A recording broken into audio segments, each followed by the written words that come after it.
The ocean swallowed the light within seconds of descent. The steel walls of the submersible creaked softly, reminding Dr. Eileen Carter that the crushing black beyond her window was alive, pressing on her from all sides. "We're at 12,000 feet, came the calm voice of Miguel from the pilot's seat. The glow of the instruments painted his face green, hiding how pale he had become. Eileen's gloved hand brushed across the small porthole, seeing nothing but darkness so complete it felt like the world had ceased to exist outside. The mission was simple: retrieve samples near the Mariana Trench for the bioluminescence project. They weren't prepared for what they would find. The sonar pinged, the only sound in the void. Then, another sound came, softer but deeper, like a long, drawn-out groan. Eileen's head snapped toward Miguel. "Did you hear that?" she whispered. Miguel nodded, his fingers tightening on the controls. "Pressure, maybe." But they both knew it wasn't. The sound came again, closer this time, vibrating through the hull, a low rumble that felt almost curious. Eileen checked the cameras, the feed showing only darkness, interrupted by specks of drifting marine snow. Then, for a brief moment, something moved. A shape, large and rippling, like a shadow upon shadows, glided across the frame. "What was that?" Miguel's voice broke. Before Eileen could answer, the lights flickered. The instruments danced, the depth gauge spinning wildly before correcting itself. The groaning outside grew louder, closer, until it was a chorus of low moans from every direction. "Ascend," Eileen said, her voice shaking. "I can't." "The ballast," Miguel began, but the lights cut out. Pitch black. Eileen's breath filled her helmet, fogging the faceplate as she turned, blindly reaching for Miguel. The only sound was her breathing and that deep, mournful call vibrating through the hull. Then a scraping sound came from above, metal grinding against metal. It moved slowly, deliberately, as if something was crawling along the top of the submersible, testing its strength. Something was out there, something aware. Eileen felt the fear settle into her bones, colder than the ocean outside. "Please, turn the lights back on," she whispered into the dark, but the only answer was the endless, hungry groan of the deep. The ocean swallowed the light within seconds of descent.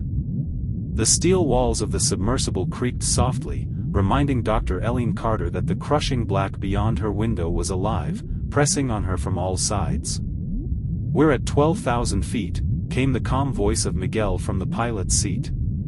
The glow of the instruments painted his face green, hiding how pale he had become.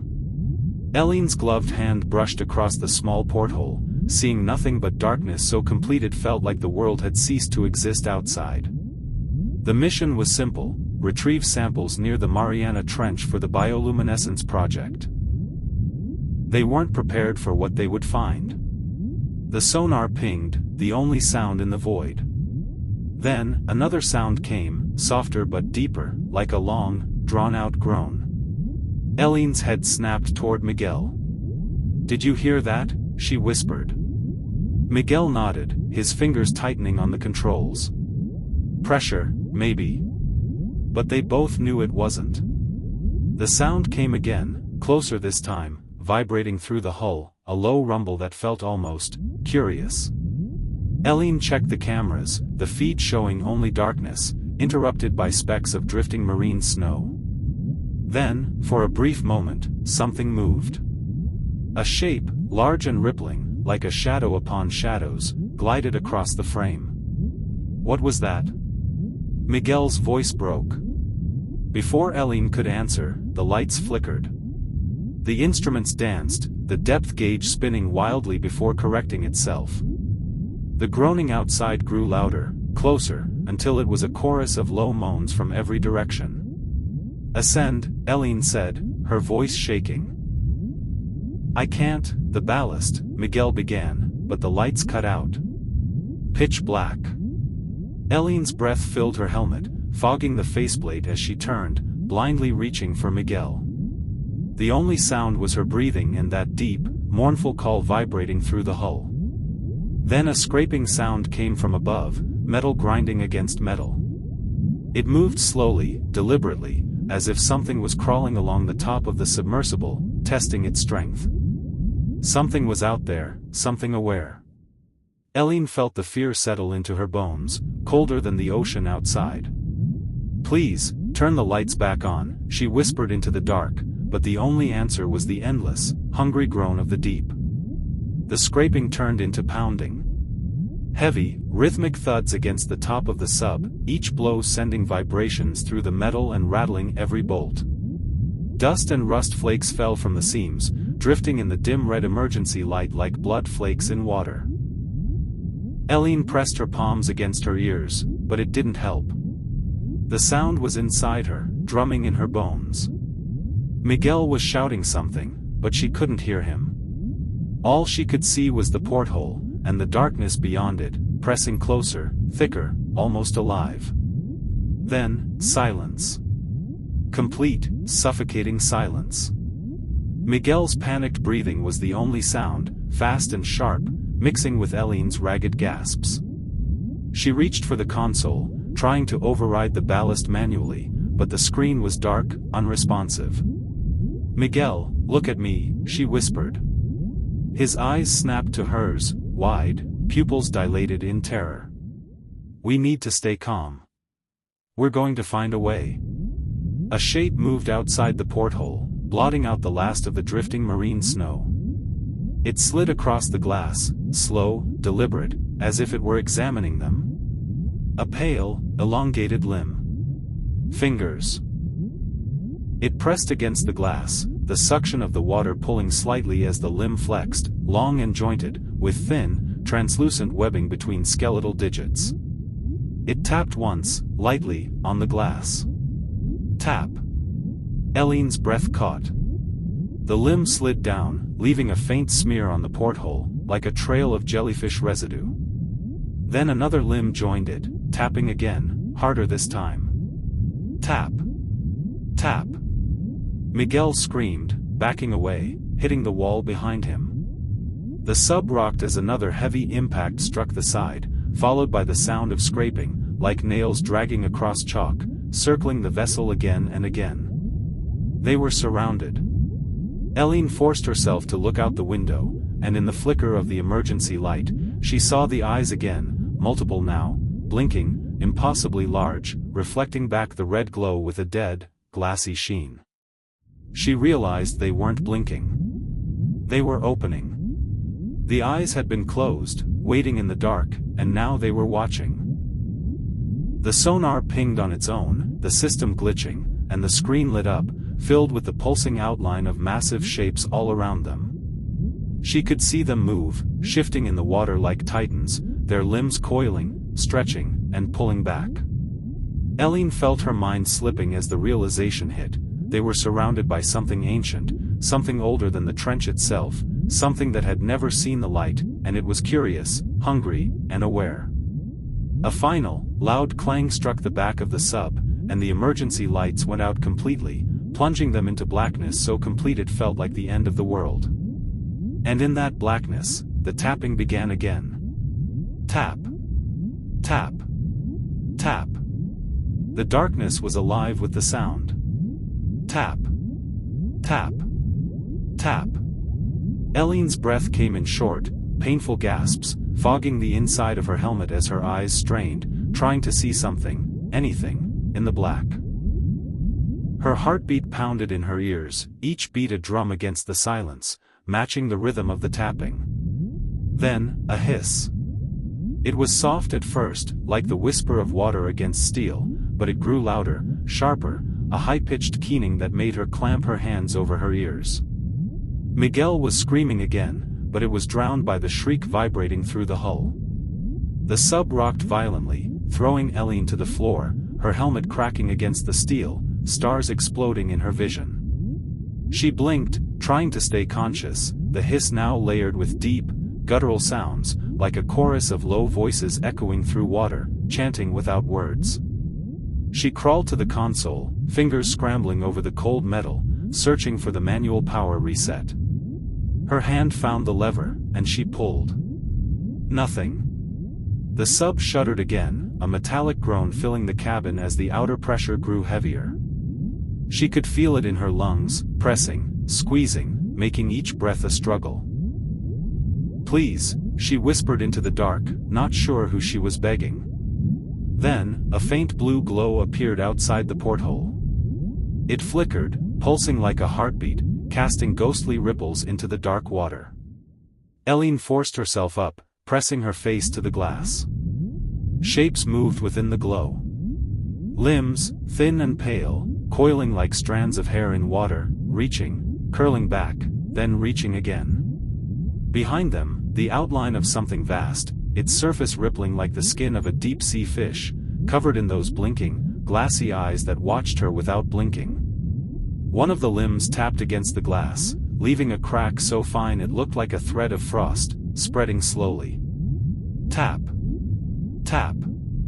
Another crack formed, branching from the first, spiderwebbing across the porthole as the limb continued to tap, methodical, patient. Eileen stumbled back, colliding with Miguel, who was whispering something over and over, rocking back and forth, his eyes wide and unseeing. "We shouldn't have come here, we shouldn't have come here." A low rumble echoed outside, shaking the sub. More of the blue lights appeared, dozens, then hundreds, swirling around them like a storm of bioluminescence, illuminating the massive shapes outside. The water was alive with movement, limbs unfurling, eyes blinking, mouths opening and closing in the darkness, revealing rows of translucent, needle-like teeth. And in that moment, Eileen realized they weren't simply watching. They were waiting. Waiting for the glass to break. Crack.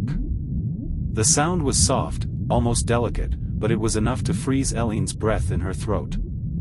A thin line split the porthole, light seeping through it, dancing across the floor in trembling blue patterns. The water outside pressed harder, sensing weakness. Miguel snapped out of his rocking, eyes darting to the porthole. "Eileen," he whispered, voice high, shaking. "It's going to break." Another limb brushed across the glass, the translucent webbing shimmering with the eerie blue glow. It pressed down gently, testing, the crack spreading like a spider's web across the entire surface. Eileen's mind raced. She thought of her daughter waiting at home, the promise she made to come back. She thought of the grant, the papers, the career she thought mattered, all so small now in the crushing dark. "We need to get out," she said, voice hoarse. Miguel let out a sharp, broken laugh. "Out? We're 12,000 feet down, Eileen." Crack. The porthole bent inward slightly, the pressure outside relentless. The lights outside flickered, revealing the creature's form more clearly, a vast, coiling body, slick and glistening, covered in countless blinking eyes that moved independently, watching every twitch and breath inside the sub. They were surrounded by more of them now, spiraling in the dark, waiting. Tap. Tap. Tap. Each tap sent a vibration through the porthole, the cracks deepening. A thin trail of water appeared, beating along the crack before spraying into the cabin in a fine mist. Eileen's survival instinct snapped back. "We need suits. Emergency suits." She lunged for the storage hatch, pulling it open, shoving a pressurized suit toward Miguel. His hands fumbled with the seals, tears running down his face. Crack. A section of the porthole caved inward, a marble-sized hole letting in a high-pressure jet of water that hissed like a serpent. The water was black, swirling with small glowing particles, and it smelled like rust and death. "Eileen!" Miguel screamed. The tapping stopped. Everything was still for a heartbeat. Then, a limb pushed through the hole. It was thin, but it flexed and wriggled, forcing the crack wider. The porthole shattered with a deafening pop, shards of glass and a torrent of black water exploding into the cabin. Eileen was thrown back, water filling her helmet, the cold so intense it burned. She saw the limb, writhing, reaching for her, wrapping around Miguel's leg, pulling him toward the hole as more water surged in, crushing everything in its path. Miguel's screams were cut off as the water covered him, pulling him into the dark, the creature's eyes blinking in unison as it dragged him through the broken porthole and into the abyss. Eileen's last breath caught in her chest as the cold took her, the darkness swallowing everything, and the creature's eyes were the last thing she saw before the black claimed her. Everything was black. But Eileen wasn't dead. Her eyes opened to a wavering, blue bioluminescent glow filtering through the water, dancing across shattered pieces of metal and glass suspended like frozen shrapnel around her. She realized she was floating, weightless, inside what remained of the sub, the emergency suit systems barely holding the crushing pressure at bay. Something moved outside the wreckage. Eileen's mind was a fog of cold and pain, but she forced herself to focus, her breath echoing inside her helmet, slow and ragged. She turned her head, and through the cracked visor, she saw it. The creature. It was close now, so close she could see its skin, pale and rippling like translucent silk, pulsing softly with veins of bioluminescent light. Its eyes, hundreds of them, blinked in irregular patterns, some focused on her, others staring into the endless dark, always watching. And it was studying her. Thin, finger-like appendages unfurled from its body, moving with slow, deliberate grace, reaching through the wreckage, brushing against floating debris with a softness that was almost gentle. One limb paused inches from her helmet, the webbed fingers splaying, touching the cracked glass with a faint tap. She flinched. The limb didn't pull away. It pressed lightly, curiously, moving slowly over the visor, leaving a faint trail of luminescence in its wake. A deep rumble vibrated through the water, and the creature's body shifted, revealing the shapes of others in the dark, coiling around the wreckage, watching. Their bioluminescence flickered in pulses, like a language she couldn't understand, surrounding her with waves of blue light and shadow. Eileen realized she was sinking. The remains of the sub broke apart beneath her, drifting into the trench below, a dark maw that opened endlessly. She felt the pull, the trench's gravity dragging everything down into nothingness. The creature moved closer, enveloping her in its limbs, holding her suspended, stopping her fall. For a moment, there was silence, a terrible, deep silence filled with the thrumming of the creatures around her, the cold pressing so hard against her suit she could feel the fabric creak. Then she heard it. Voices. Faint, whispering voices in the dark, carried through the vibrations of the water, threading into her mind like a cold breeze. Return. Remember. Below. Eileen's vision blurred, black spots forming at the edges as the pressure increased, the cold digging into her bones, the whispers growing louder, layered, echoing with impossible familiarity, her daughter's voice, Miguel's scream, her own thoughts, all blending into the dark chorus. The creature's eyes blinked once more. And then it let go. Eileen fell, drifting downward into the abyss, the light fading above her as the trench swallowed her, the last thing she saw being the pale eyes watching, waiting, always waiting, as the darkness closed around her, taking her into the endless cold below. Eileen's mind drifted in and out of consciousness as she fell. The darkness pressed closer, thicker, until it felt like she was sinking through oil. Her suit creaked with the pressure, alarms flickering red inside her visor, but the sound was muffled, distant, like a memory of sound rather than something real. Then, suddenly, she stopped. Not on the ocean floor, but suspended, held by something unseen in the black. The world was utterly silent except for the thunder of her own heartbeat. A glow appeared beneath her, soft and blue, spreading like a bloom across the darkness. It revealed jagged rock spires rising from the trench floor, each covered in pale growths pulsing with dim light, like veins on ancient skin. And there were shapes moving between them. Figures. They moved slowly, drifting around the spires, tall and thin, with limbs too long and bodies that rippled with the water, pale and glistening. Their heads were round, featureless except for clusters of those same blinking, glassy eyes. They moved with purpose, weaving between the spires like a silent procession, carrying fragments of metal, pieces of what looked like old submersibles, even bones. Human bones. Eileen wanted to scream, but her voice caught in her throat as the figures turned toward her, the eyes blinking in unison. One raised its long, jointed arm and pointed. A deep vibration pulsed through the water, shaking the rocks and sending a cloud of silt swirling upward. The seafloor split open, revealing a fissure that glowed from within with a soft, impossible blue. The figures began to move toward it, one by one, slipping into the light and vanishing. Eileen felt something pulling her downward, gentle but irresistible, dragging her toward the fissure. Her arms flailed weakly, but she was so tired, the cold deep in her bones now, her eyelids heavy. As she was pulled closer, she saw within the fissure a vast cavern, filled with glowing blue orbs that pulsed like heartbeats, attached to the walls by thick, veined tendrils. Each orb held something inside. She saw a face. Then another. Miguel's face, eyes closed, floating within one of the orbs, his expression peaceful, as if asleep. The realization hit her like a knife. They weren't killing. They were keeping. Collecting. The tendrils reached out for her, wrapping around her arms and legs, pulling her gently toward the opening. She tried to fight, but her strength was gone, her breath fogging the visor one last time as the world turned blue around her. The last thing she saw before the light swallowed her was the figures standing at the edge of the fissure, watching her with those endless, blinking eyes, as if welcoming her home. Warmth.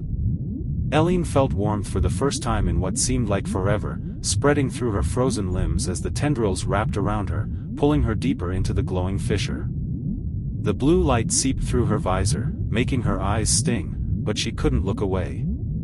She passed through the opening, the rock edges brushing softly against her suit, and emerged into a vast, cathedral-like cavern beneath the trench.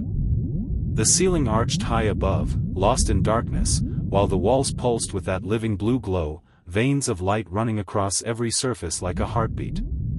And everywhere, the orbs. Hundreds of them, suspended in the water, attached to the walls by thick, root-like tendrils. Each orb held a figure, suspended in blue liquid, faces frozen in expressions of peace, or fear. Some were ancient, skeletal faces barely visible, others looked almost alive, their eyes flickering beneath closed lids.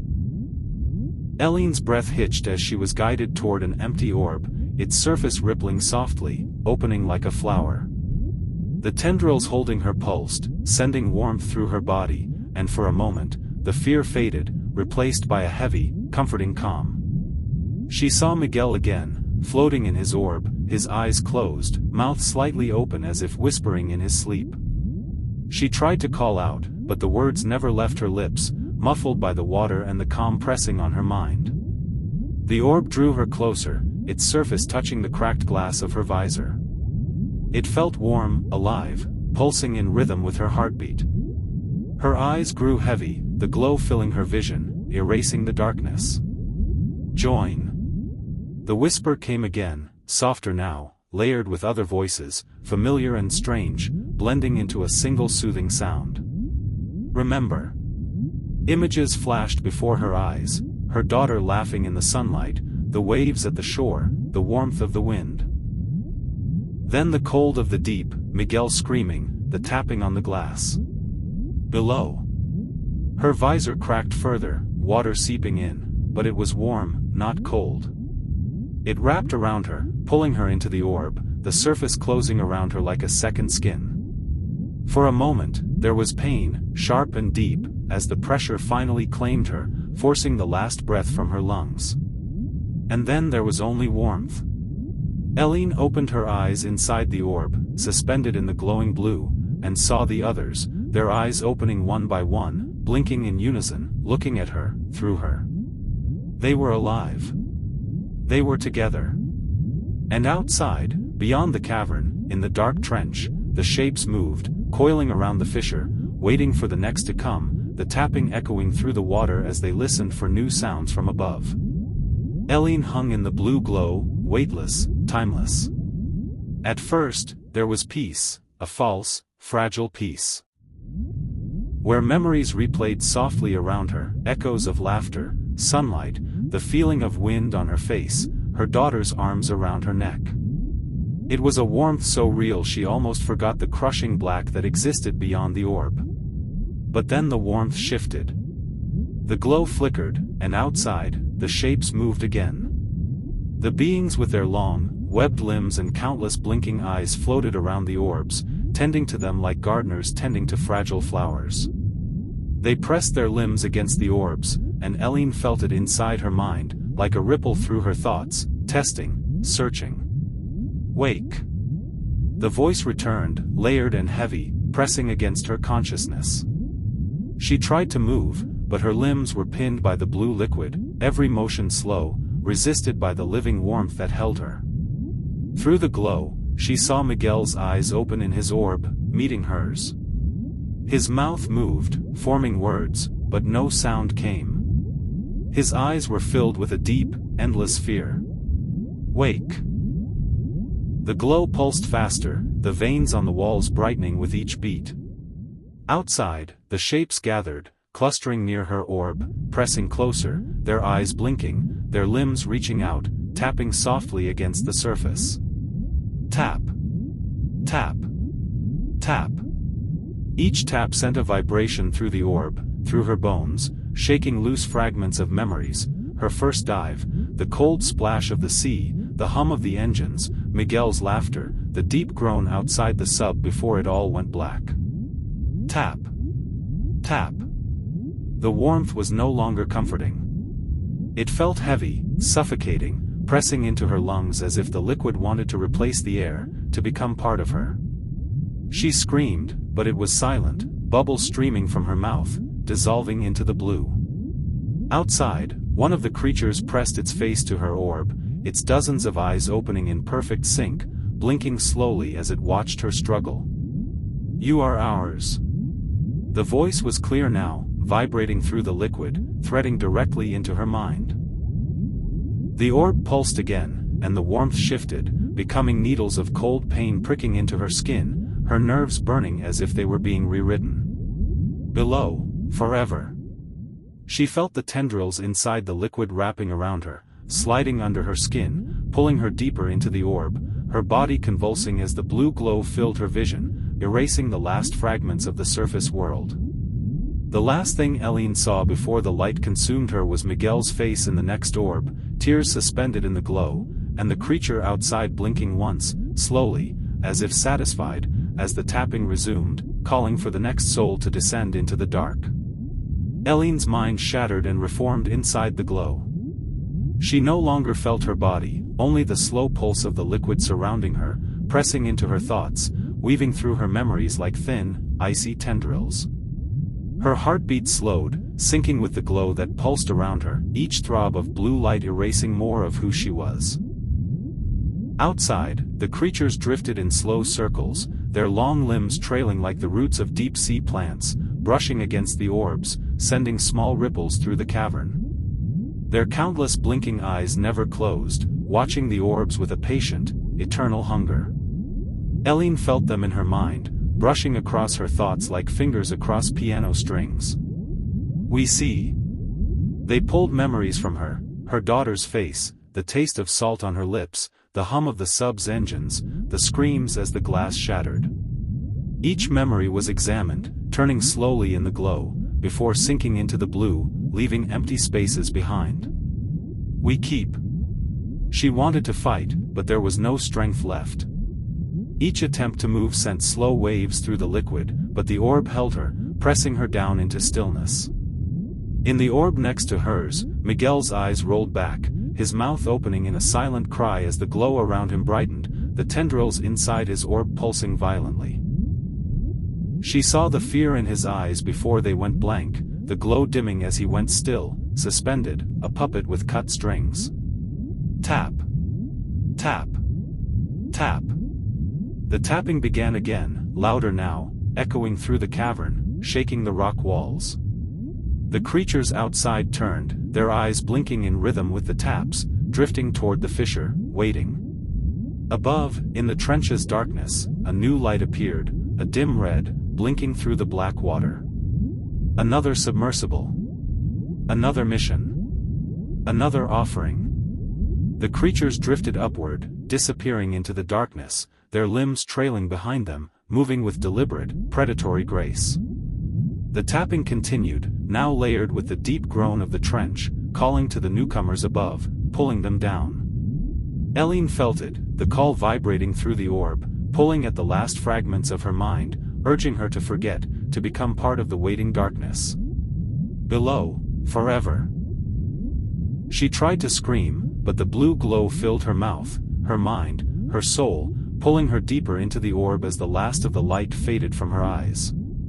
Outside, the cavern was silent once more, the orbs pulsing softly in the dark, waiting, always waiting, as the tapping echoed upward, calling for the next to descend into the deep. Silence reigned in the glowing cavern. The orbs pulsed gently in the dark, the light within them flickering like distant stars. Eileen hung in her orb, her eyes open but empty, the glow reflecting off her corneas as tendrils within the fluid caressed her skin, keeping her suspended, keeping her alive, keeping her theirs. Above, the faint red light grew brighter, descending. The creatures returned, slipping silently through the fissure, their limbs undulating, their eyes blinking in unison. They gathered around the cavern's edge, looking upward as the new submersible's lights pierced the black water, sweeping across the trench, searching, innocent, unaware. Tap. Tap. Tap. The tapping began anew, soft but insistent, resonating through the rock and water, reaching up to where the newcomers hovered, testing the darkness. In her orb, Eileen felt the tapping vibrate through her mind, waking something within the emptiness. She felt a flicker of memory, her daughter's laugh, the warmth of sunlight on her skin, the feeling of wind against her face. A tear drifted from her eye, caught in the glow, hovering in the liquid like a tiny crystal. Join. The whisper returned, softer, deeper, now layered with thousands of voices, hers, Miguel's, countless others who had come before, all merged into one. Join us. Outside, the creatures began to move, drifting upward toward the approaching sub, their limbs extending, ready to welcome the new souls. The cavern rumbled, and the fissure pulsed with brighter light, veins glowing like lightning beneath the surface as the orbs vibrated softly, preparing, waiting, eager for the next offering. Inside her orb, Eileen's fingers twitched. The blue glow responded, pulling her deeper, but something inside her resisted. Another memory broke free, her daughter's tiny hand gripping hers, a promise whispered through tears. I'll come back. The glow pulsed violently, the tendrils tightening around her, trying to suppress the memory, to drown it. Forget. Eileen's eyes focused for the first time in what felt like eternity, the blue glow clearing just enough for her to see the cavern, the creatures, the fissure, the other souls trapped like her. And she screamed. The orb shuddered, the glow flickering violently, the tendrils pulling harder, but her scream cut through the silence, through the tapping, through the deep's eternal groan. Above, the red light paused, and the sonar ping of the submersible echoed faintly, the newcomers hearing something they should never have heard. A human scream, deep below, where no human should still exist. The scream echoed in the cavern long after her lungs emptied. For a moment, everything stopped. The tapping ceased. The pulsing glow of the fissure froze. The creatures outside paused mid-motion, their countless blinking eyes turning in perfect, eerie unison to stare at Eileen as she floated in her orb. Then, chaos. The glow around her flared, the tendrils within the orb thrashing like angry eels, wrapping around her limbs, her throat, forcing her mouth open as blue liquid flooded in. Her body convulsed, pain stabbing into every nerve, but the memory remained, the image of her daughter, the promise. I'll come back. The glow pulsed, trying to crush the thought, but it held, bright and defiant in the darkness. Outside, the creatures shrieked, a chorus of deep, rattling calls that vibrated the cavern walls, causing rocks to crack and tumble. They moved frantically, limbs coiling around the orbs, pressing against them, trying to silence her. The fissure in the cavern floor pulsed violently, light shooting upward in jagged streaks as if the trench itself were trying to choke the scream from existence. And above, the descending submersible stopped. Inside, the crew heard the scream, distorted by the water and depth, but unmistakably human. Fear rippled through them as they peered into the sonar, seeing shapes moving, massive and shifting, just beyond the edge of light. They tried to ascend. The creatures shot upward, limbs extending like spears, grabbing hold of the sub's hull, wrapping around it, pulling it down. The engines roared, lights flaring, but it was useless, the deep had found them. In the cavern, Eileen's orb cracked. A thin fracture, like a hairline of lightning, crawled across the surface as the tendrils inside tried to pull her deeper, but the memory of her daughter burned, pushing back against the glow. Another crack. The glow dimmed inside her orb, shifting from blue to a dull, sickly green. The liquid began to boil around her as the tendrils lashed, but she forced her hand to move, pressing her palm against the inner surface of the orb. Remember. The creatures shrieked louder, but the memory held. Another crack. The orb shattered. Blue liquid and shards of glowing material exploded outward, throwing Eileen into the cavern's water, cold and biting, shocking her lungs back into breathing. She gasped, choking on the freezing water, her mind clearing as the glow retreated from her veins. Above her, the creatures turned, eyes blinking rapidly, shrieking in rage as they reached for her with their long, webbed limbs.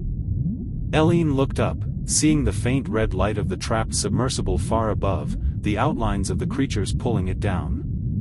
And she began to swim, her body screaming in pain, lungs burning, but her mind clear for the first time. She would keep her promise. Eileen's arms moved sluggishly, every stroke agony as the crushing pressure gnawed at her bones and the cold bit into her skin like needles. But she didn't stop. Above, the red beacon of the trapped submersible pulsed dimly, the only light in the eternal dark, calling her upward.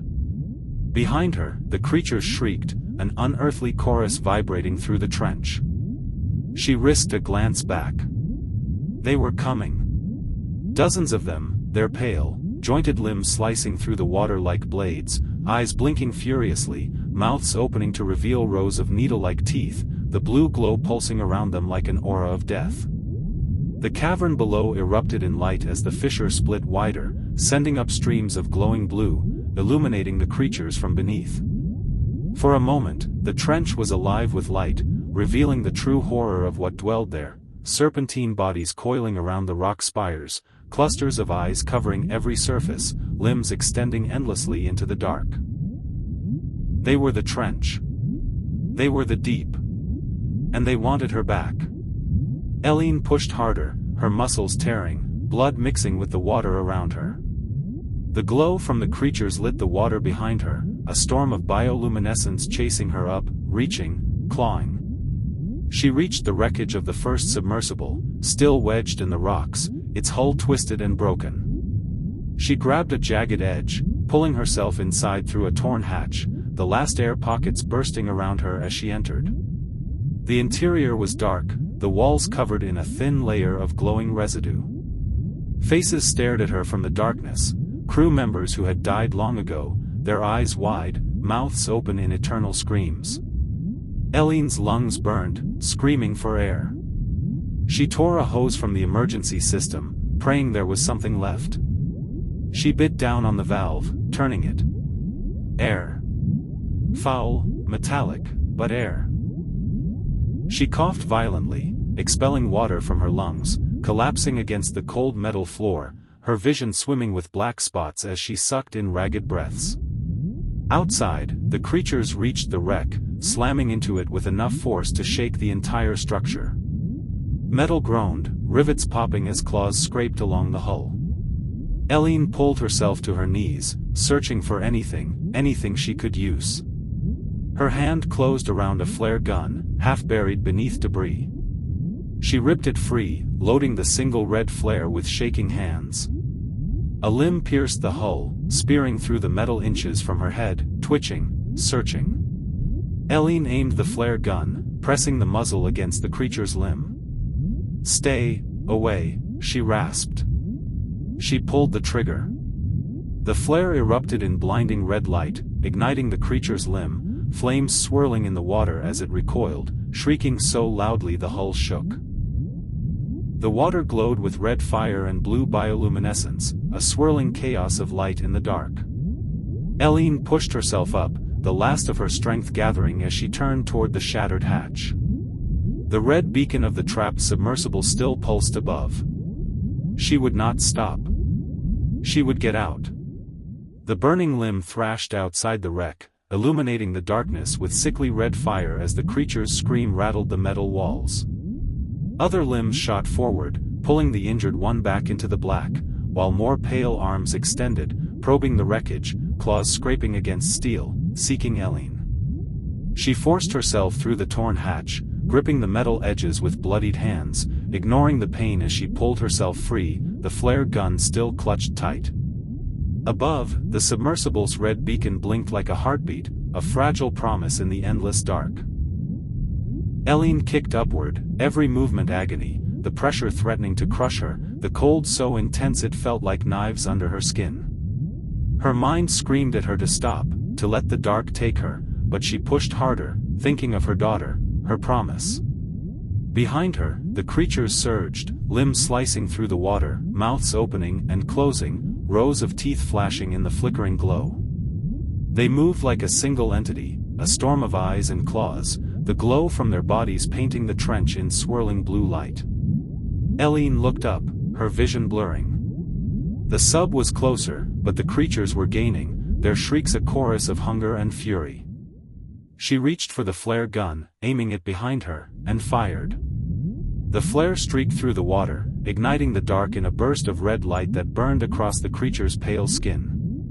They recoiled, their limbs twisting, eyes blinking wildly as the light seared into them. Eileen used the moment to swim harder, breaking through a current that tried to drag her back toward the trench, the glow of the fissure below flaring one last time as if reaching for her. The sub's lights swept across her, catching her in their beam. She saw faces in the viewport, eyes wide with shock as they saw her, alive, rising from the trench where no human should be. She reached for the sub, hands outstretched, every cell in her body screaming. A limb shot upward, faster than the others, wrapping around her ankle, pulling her down with sudden, violent force. No! Eileen screamed, kicking, clawing at the water, the sub's lights wavering above her. The creature pulled harder, its claws biting into her suit, dragging her back toward the dark below. Her hand brushed against a strap on her belt, a small emergency cutter, the last tool she had. She ripped it free, turning, and slashed. The blade sliced through the limb, black blood clouding the water as the creature shrieked, releasing her. Eileen kicked upward with everything she had left, the sub's hatch opening, a rescue arm extending toward her, lights blazing against the darkness. The last thing she felt was a hand gripping her wrist, pulling her into the light, as the dark below roared, the creatures screaming in rage as she escaped their grasp, rising toward the fragile promise of the surface. Light. Blinding, warm, impossible light. Eileen gasped as the hatch sealed shut behind her, water draining rapidly, alarms blaring within the cramped rescue chamber of the submersible. She collapsed to the metal floor, coughing violently, expelling the last of the trench water from her lungs as warm, oxygen-rich air filled the chamber. For a moment, she lay there, the pain and exhaustion crashing over her like a tidal wave, every nerve screaming, every breath a battle. But she was alive. She was alive. The inner hatch opened with a hiss, and hands reached down, pulling her up. Blurred faces hovered above her, voices shouting, lights dancing around her vision. She tried to focus, but her eyes kept drifting toward the viewport. Outside, the black water pressed against the glass, and for a moment, she saw them. The creatures. They hovered just beyond the lights, dozens of them, their long, webbed limbs drifting like seaweed, their countless eyes blinking in perfect, silent unison. They made no move to attack, no move to retreat. They simply watched. And then, slowly, one by one, they began to descend, sinking back into the dark, the blue glow fading as they returned to the trench, the fissure below pulsing one last time before winking out completely, as if it had never been. Eileen closed her eyes, tears mixing with the salt on her skin as she felt the sub begin its slow ascent, the vibrations of the engines rumbling beneath her. "Stay with us, you're safe now," a voice said, close to her ear, soft and urgent. Safe. The word felt foreign, unreal, like a cruel joke. Because in the darkness behind her eyelids, she could still see them, the blinking eyes, the endless glow, the orbs with faces trapped in eternal blue. And in the deepest part of her mind, beneath the exhaustion and the pain, she heard it. Below. A whisper, barely audible, but there. A promise, or a threat. Below, forever. She opened her eyes, staring into the lights of the sub, the faces around her blurry, and realized that a part of her was still down there, in the dark, with them. And it would always be.